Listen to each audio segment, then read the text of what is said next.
Fighting Irish football is back for another week as they take on their century-old rival, the USC Trojans. And really, USC coming out of last week feeling confident, beating their arch nemesis, Michigan, in a grudge match in the Big House last week by a final score of 31-13.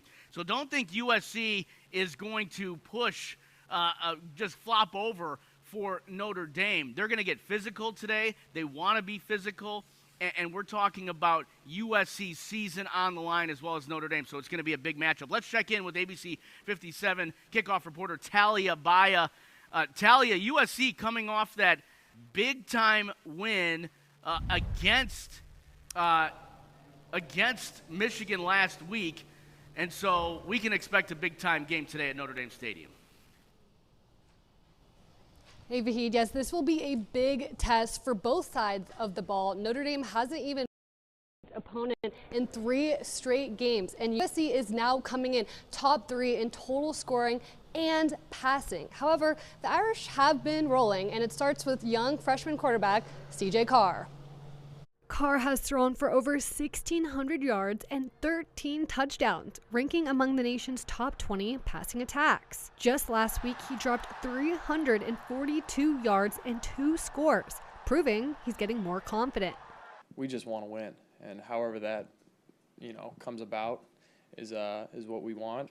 I've never seen a quarterback see the field the way CJ does. I don't want to compare him to other quarterbacks, but I've never seen something like that before. Senior tight end Eli Reardon has emerged as a key vertical threat, hauling in over 340 yards this year, including a career-high 109 last week.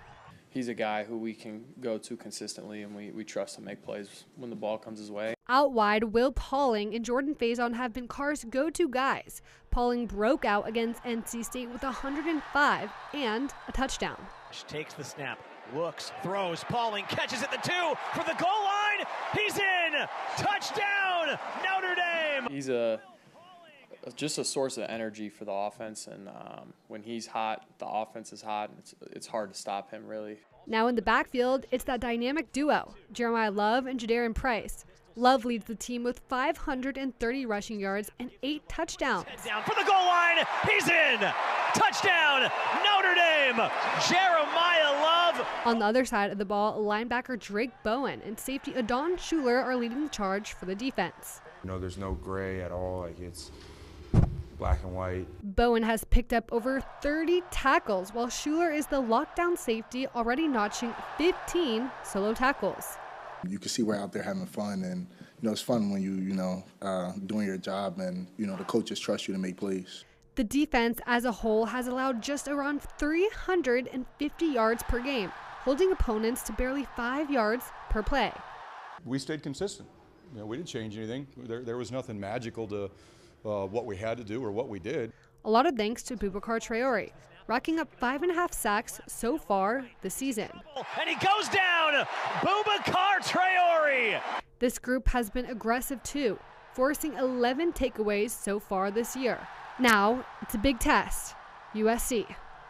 It's just a game that's going to be won in the trenches. 60 minutes of football.